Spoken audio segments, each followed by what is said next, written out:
नमस्कार, आप सभी का स्वागत है न्यूज़ 24 के फेसबुक पेज और यूट्यूब चैनल पर। मैं हूं आपके साथ विपनेश माथुर और मेरे साथ हैं बेहद खास मेहमान पंडित प्रकाश जोशी जी। प्रकाश जी, आपका बहुत बहुत स्वागत है। देखिए जोशी जी, जब भी यहाँ पर हाजिर होते हैं ना, प्रकट होते हैं, तो वो कुछ ना कुछ ज्योतिषीय महत्व, ज्योतिषीय ज्ञान देने के लिए मौजूद होते हैं। अब इनको देखकर आप समझ गए होंगे कि मौका बहुत खास है, क्योंकि हम बात करने वाले हैं चंद्र ग्रहण को लेकर। आज रात चंद्र ग्रहण लगने वाला है, तो ऐसे में कई सारे सवाल होते हैं। देखिए, सूतक नहीं लगेगा इस बार, और साथ ही ग्रहण के दौरान आपको क्या काम करने हैं, क्या नहीं करने हैं, ये कॉमन सवाल होते हैं जो हर किसी के जहन में होते हैं कि क्या आपको किस तरीके से सावधान रहना है, किन बातों का ख्याल रखना है, क्या खुली आंखों से आप चांद का दीदार आज कर पाएंगे या नहीं कर पाएंगे, क्या समय रहेगा और कितनी देर तक ये रहेगा, कितने बजे शुरू होगा। ये तमाम सवालों के साथ हम अपनी चर्चा की शुरुआत करते हैं जोशी जी के साथ। जोशी जी, मैं चंद्र ग्रहण को लेकर आपसे सीधा सवाल ये पूछूंगी कि बाकी ग्रहण से ये चंद्र ग्रहण कितना अलग है, कितना खास है, और ये जो कॉमन सवाल हैं जो आम आदमी के जहन में रहते हैं, उसके प्लीज जवाब दे दीजिएगा।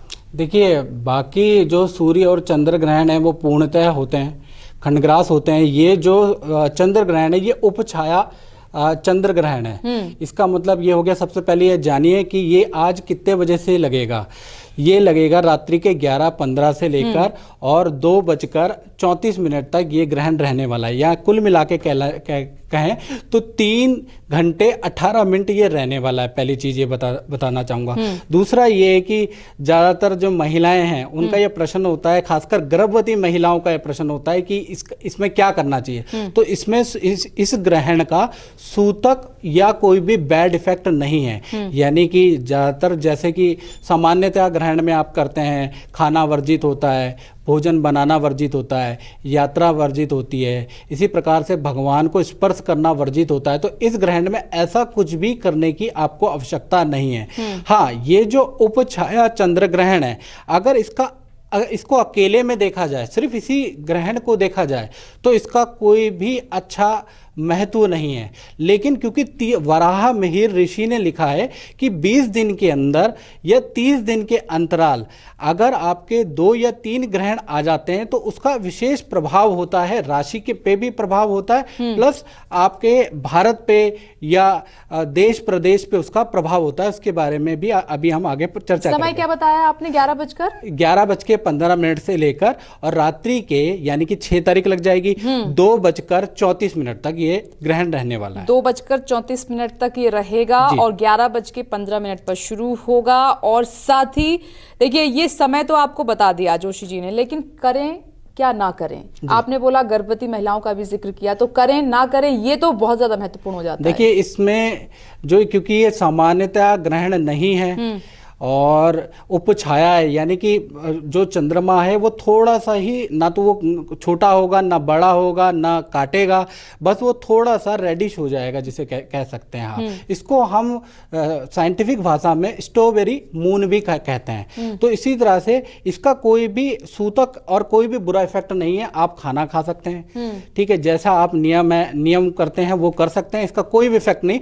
एस्ट्रोलॉजिकली इसका इफेक्ट है आपकी राशि के ऊपर, राशि के ऊपर। चलिए, राशियों का जिक्र हम करेंगे, यानी कि हम सुनसान जगह पर भी जा सकते हैं, अकेले भी खड़े हो सकते हैं, छत पे भी जा सकते हैं। गर्भवती महिलाओं को डरने की कोई डरने की जरूरत नहीं। खुली आंखों से हम चांद का दीदार कर सकते हैं। यानी कि जो एकदम से हम मैं एक चीज और के नाम पर मैं बताता हूँ। देखिए, ग्रहण के नाम पर ज्यादातर लोग, आप लोग ये सोचते हैं कि पंडित लोग डराते हैं। देखिए, डराते नहीं है।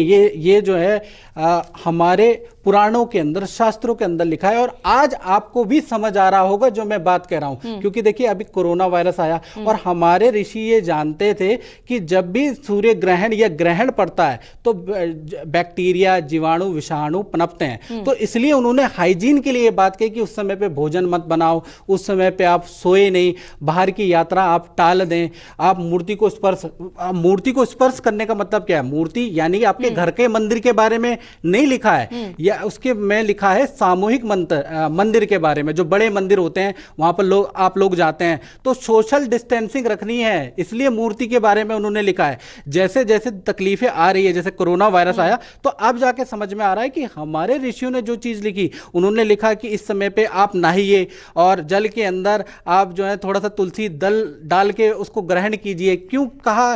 और तुलसी क्या होती है आपको पता ही है, हाइजीन होता है तुलसी के अंदर। तुलसी को पान करने से क्या होता है, उसको पान करने से जीवाणु कीटाणु विषाणु का नाश हो जाता है। अच्छा जोशी जी, आप राशियों का जिक्र कर रहे थे क्योंकि इसके बारे में जानना बहुत चाहते हैं दर्शक कि आपने कहा कि वैसे तो कोई दिक्कत नहीं है, आप नॉर्मल जो रूटीन है आपका वो फॉलो कर सकते हैं इस चंद्र ग्रहण में, क्योंकि इसका कोई बहुत असर भारत में है नहीं, लेकिन राशियों पर किस तरीके से? मैं पहले एक चीज और बताना चाहूंगा कि जो चंद्र ग्रहण है, क्योंकि ये जो राशि पे लगा है, क्योंकि इस समय पे जब चंद्र ग्रहण लगेगा सूर्य और शुक्र वृषभ राशि में होंगे और चंद्रमा वृश्चिक राशि में होगा, तो उससे कुछ घटनाएं होंगी 40 दिन के अंदर, वो मैं बताना चाहूंगा। पहला मौसम के अंदर मैं बात कर लेता हूं। मौसम में कभी एकदम से गर्मी बढ़ जाएगी और एकदम से ठंड आ जाएगी, बारिश हो जाएगी, सबसे पहला मौसम में प्रभाव आएगा। दूसरा, राजनीतिक जो पार्टियां हैं दूसरे पे आरोप प्रत्यारोप ज्यादा करने लगेंगे, वाद विवाद ज्यादा करने लगेंगे। तीसरा, भारत के उत्तरी क्षेत्र और दक्षिणी क्षेत्र में भूकंप आदि के झटके के योग बनते हैं। और क्योंकि चंद्रमा औषधि का कारक भी होता है, तो कोरोना जो वायरस चल रहा है इसमें भी कोई ना कोई रोकथाम में वैज्ञानिक लोग कहीं ना कहीं सफल होते हुए 40 दिन के बाद नजर आ रहे हैं। और अब हम बात कर लेते हैं राशि के अनुसार कि राशि पे क्या इफेक्ट पड़ेगा। ठीक है जी, पहले हम मेष राशि के बारे में बात कर लेते हैं। मेष राशि के स्वामी होते हैं मंगल, और मेष राशि वालों का जो चंद्र ग्रहण के 40 दिन के बाद ये प्रभाव, 40 दिन तक ये प्रभाव पड़ेगा, ये याद रखिएगा। मेष राशि पेट संबंधी परेशानी उनको हो सकती है और स्थान परिवर्तन के उनके योग बन रहे हैं। वृषभ राशि की बात करें तो रुका हुआ जो मांगलिक काम है, जो लॉकडाउन के दौरान आपका रुक गया था, वो बनने वाला है। साथ ही साथ आपका रुका हुआ धन भी आपको प्राप्त होगा।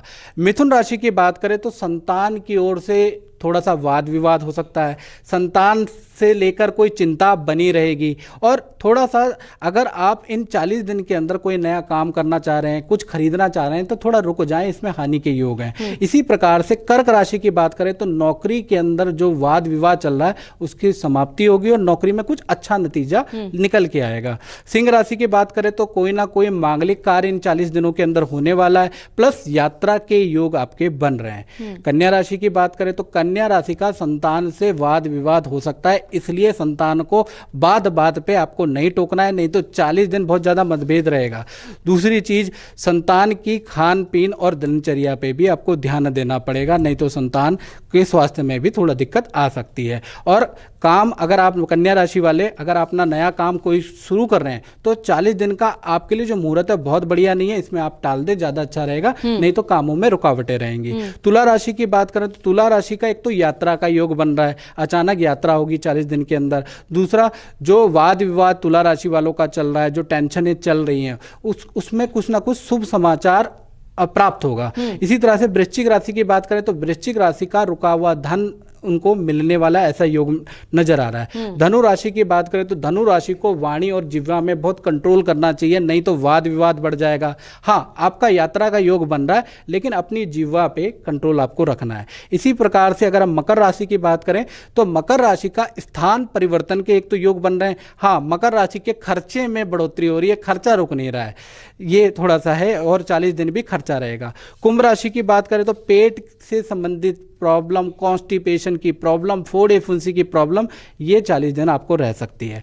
और मीन राशि की बात करें तो मीन राशि का स्थान परिवर्तन का योग बन रहा है, साथ ही साथ यात्रा के योग इन 40 दिनों के अंदर बन रहे हैं। चलिए, ये तो जोशी जी ने आपको राशियों के बारे में बताया, इन बातों का आप ध्यान रखें। देखिए, बहुत ज्यादा है नहीं इसमें ना, चंद्रग्रहण को डरने की जरूरत नहीं है। तो डरने की जरूरत जोशी जी, ये जो 3 एक तो सूर्य ग्रहण भी है, इसमें 3 ग्रहण की हम बात करें, एक तो आज है, 2 और हैं। तो मैं इसका जो ज्योतिषीय पहलू है ना, वो आपसे समझना चाहूंगी कि क्या ये तो नॉर्मल है, भारत में कोई इफेक्ट नहीं कर रहा है, लेकिन जो आने वाले हैं, एक सूर्य ग्रहण है, उसमें एक चंद्र ग्रहण है, 30 दिन में 3 ग्रहण, क्या कनेक्शन है ज्योतिष के साथ इसका? देखिए, 30 दिन के वराह महीर संहिता हम फॉलो करते हैं ग्रहण में, और वो काफी सटीक भी है। ठीक है जी, उसके अनुसार जैसे कि दिसंबर के महीने में, जो पिछले साल दिसंबर गया, उसमें 2 ग्रहण थे और सारे ग्रहण नीच के बैठे हुए थे, जिस कारण से हम लोग बोल रहे थे कि कुछ ना कुछ घटना खराब होने वाली है, अजीब होने वाली है। जनता के अंदर या राजा के अंदर कोई विद्रोह होगा, या जनता या राजा में कुछ टेंशन रहेगी। तो इसी प्रकार से ये जो 3 ग्रहण जो पड़ रहे हैं, यानी कि पहला तो 5 जून को पड़ रहा है, दूसरा 21 जून को पड़ रहा है, तीसरा जो ग्रहण पड़ रहा है वो 5 जुलाई को पड़ रहा है। हालांकि इनमें से 2 तो उपछाया ग्रहण है, और 21 जून वाला आपका जो है सूर्य ग्रहण है। तो इसमें देखा जाए तो पहला तो पाकिस्तान के बारे में बात कर लेता हूँ, चाइना के बारे में बात कर लेता हूँ, अमेरिका के बारे में बात कर लेता हूँ, क्योंकि इसके अंदर 6 ग्रह वक्री हैं। बुध, गुरु, शुक्र, शनि और राहु और केतु हमेशा वक्री रहते हैं, जिस कारण से जब ये सूर्य ग्रहण पड़ेगा, ये मैं मिडल पॉइंट की बात बता रहा हूँ 21 जून की, तो अब 6 ग्रह वक्री होंगे। और मेदनीय ज्योतिष, क्योंकि ज्योतिष भी 2 पार्ट है, मैं आपको व्यूअरों को बताना चाहूंगा। एक तो होती है हम आकाशीय जो प्रिडिक्शन करते हैं वो मेदनीय ज्योतिष से करते हैं, जो भविष्यवाणियां जो जातक की देखते हैं वो हम पाराशर से देखते हैं। तो ये मेदनीय ज्योतिष के अनुसार 6 ग्रह वक्री हो, ऐसे में ग्रहण हो, तो ऐसे में आपका प्राकृतिक आपदाएं ज्यादा आ जाती हैं। जैसे और उसके अंदर कहां पर ज्यादा योग बनते हैं, खासकर मैं बताना चाहूंगा, एक तो पाकिस्तान के अंदर आपका थोड़ा दिक्कत, वर्मा के अंदर दिक्कत नजर आपको आएगी। किसी प्रकार का अग्नि या जल से संबंधित, बाढ़ से संबंधित एक तो दिक्कतें आपको नजर आएंगी। साथ ही साथ चाइना और भारत कि चाइना और अमेरिका की बात करें तो यहाँ जनता का विद्रोह के योग बन रहे हैं। सत्ता चेंज तो ग्रहण से कनेक्शन है इसका? हाँ, जो ग्रहण इसका जो कनेक्शन है, जो नवंबर के अंदर जो गुरु और केतु का जो योग बना था, नहीं, आप ये कह रहे हैं कि और कंट्रीज में इसका ज्यादा प्रभाव पड़ेगा, भारत में नहीं, जो आने वाले ग्रहण हैं? भारत में कम पड़ेगा और कंट्रियों में ज्यादा, खासकर अमेरिका के ऊपर और दूसरा चाइना के ऊपर, पाकिस्तान, पाकिस्तान, क्योंकि 1962 में भी ये ग्रहण पड़ा था, तो उस समय पे भी ये तो एशियन कंट्रीज हैं, तो इसमें कैसे भारत भी उसी में ही आता है, एशियन कंट्रीज में भी आता है, तो क्या इतने वहां पर ज्योतिष चेंज हो जाता है इतने नजदीक में जाके? फिर नहीं, ज्योतिष चेंज नहीं होता, ये योग है कि जब भी गुरु और केतु एक साथ होते हैं तब विश्व युद्ध जैसे हालात होते हैं। विश्व युद्ध, हाँ, ऐसा ही जनता घरों के अंदर लॉक हो जाती है, ठीक है, सारे काम ठप हो जाते हैं। काल का जिक्र कर रहे हैं? नहीं, मैं कोरोना काल की जिक्र नहीं कर रहा।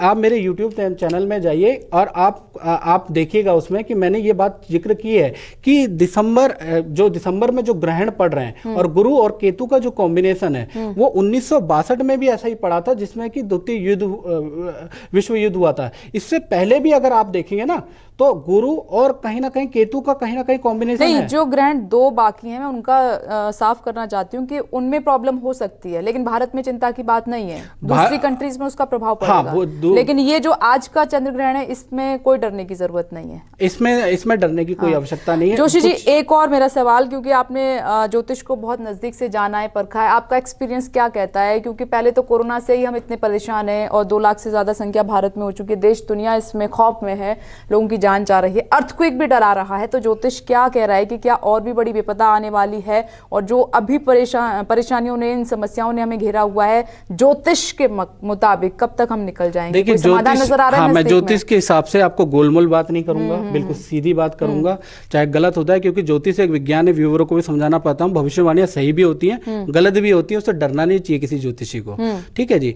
देखिए, इसका जो पीक टाइम है 23 जुलाई से लेकर और कहीं ना कहीं 28 सितंबर तक इसका पीक टाइम है। इसमें हाँ, मतलब ये सारी आपदाओं का, मैं कोरोना की बात नहीं करूंगा, ये सारी आपदाओं का ये पीक टाइम है 30 जुलाई से लेकर और 28 सितंबर तक। कभी भूकंप आ जाएगा, कभी बाढ़ जैसे तूफान आ जाएंगे, कोई बड़ा झटका तो नहीं लगने वाला है? वही मैं बता रहा हूँ ना, इस तरह के योग जो बनेंगे वो बन सकते हैं आपका 28 के, जो मैं बता रहा हूँ 22 जुलाई से लेकर और 28 सितंबर के बीच में ऐसा योग बन रहा है। इसके बाद कोई नहीं बन रहा है। ये एक घटना है, क्योंकि 6 ग्रह वक्री हो रहे हैं ना, 6 ग्रह वक्री हो रहे हैं और 3 जो है ग्रहण आ रहे हैं। हालांकि उसमें से 2 उपछाया ग्रहण है, लेकिन उसको इग्नोर नहीं कर सकते, क्योंकि वैसे भी अभी इस समय पे पूरा भयावह माहौल है, तो ऐसे में आदमी इग्नोर करना चाहेगा। लेकिन हमें अलर्ट रहना होगा। अभी से लेके, मतलब हम जनवरी से ही हैं, वैसे तो मार्च से ज्यादा हुए, सितंबर तक हमें बहुत अलर्ट रहना होगा। हाँ, हमें अलर्ट रहना चाहिए। और ज्योतिष ये कहता है कि भूकंप का जोर का झटका में लग सकता है, आ सकता है ये। और कोरोना जो अभी पीक पे है, आपने कहा जुलाई में पीक पे रहेगा, जुलाई, अगस्त, सितंबर तक। ऐसा ना 23 जुलाई से लेकर और 28 सितंबर तक का जो इसका पीरियड बन रहा है, इसमें कोरोना की बात करें तो कोरोना में थोड़ा कमी आएगी। आएगी। ठीक है, फिर लेकिन डाउनफॉल इसका हो जाएगा सितंबर के बाद। हाँ, और पूरे वर्ल्ड के अंदर देखा जाए तो पूरे वर्ल्ड के अंदर, ये भी मैं बता देता हूँ ज्योतिष गणना के हिसाब से, पूरे वर्ल्ड के अंदर अगर देखा जाए तो अगले साल फरवरी के बाद ही इसका निवारण, अगले साल 2021 में फरवरी के बाद। देखिए बहुत इंपॉर्टेंट बात, और दिसंबर से स्टार्ट हो जाएगा, क्योंकि क्या है ना, इसका पहले भी हो जाता, लेकिन ये क्योंकि जो है छूत की संक्रमण की बीमारी है, तो एक पे भी आएगी तो कहीं ना कहीं आंशिक रह जाएगा। तो हम छूत की बीमारी इसको नहीं कह रहे हैं, क्योंकि हम लोग, हाँ, क्योंकि ये संक्रमण है, छूत की बीमारी नहीं है। इसके लिए जोशी जी भी क्लियर कर रहे हैं, मैं भी कर रही हूँ कि छूत की बीमारी नहीं है कि आप टच करेंगे कोरोना, संक्रमण है, ये एक तरीके का इन्फेक्शन है जो कि खांसने छींकने से होता है, उससे बचना है, सोशल डिस्टेंसिंग, मास्क लगाना है, छूने से नहीं ये बीमारी होगी। मैं ये क्लियर आपको कर दूं। देखिए जोशी जी ने बहुत विस्तार से आपको चंद्रग्रहण के बारे में बताया, कोई डरने की जरूरत नहीं है, कोई आपको प्रिकॉशन इसमें लेने की जरूरत नहीं है। आपको जैसे रहना है, जब खाना है, छत पे जाना है, देखना है, आप देख सकते हैं, भारत पे इस पे कोई असर नहीं है। साथ ही जो दूसरे ग्रहण होंगे 2-30 दिन के अंदर, इसके बाद जो 2 आने वाले हैं वो दूसरी कंट्रीज पे ज्यादा प्रभाव डालेंगे, भारत में उसका है नहीं। लेकिन जो बात बोली जोशी जी ने, अकॉर्डिंग टू ज्योतिष, वो ये कह रहे हैं कि फरवरी 2021 में समाधान होगा, सितंबर के बाद फॉल डाउन होगा कोरोना का, लेकिन अर्थक्वेक हमें डरा सकता है थोड़ा सा। जोशी जी आपका बहुत बहुत शुक्रिया, आपने बहुत विस्तार से बताया। तो आप हेल्दी रहें, स्वस्थ रहें, सोशल डिस्टेंसिंग का पालन करें, मास्क लगाएं, साबुन सैनिटाइजर का इस्तेमाल करें, और साथ ही चांद का दीदार आप अच्छे से कर सकते हैं, कोई दिक्कत नहीं है। नमस्कार।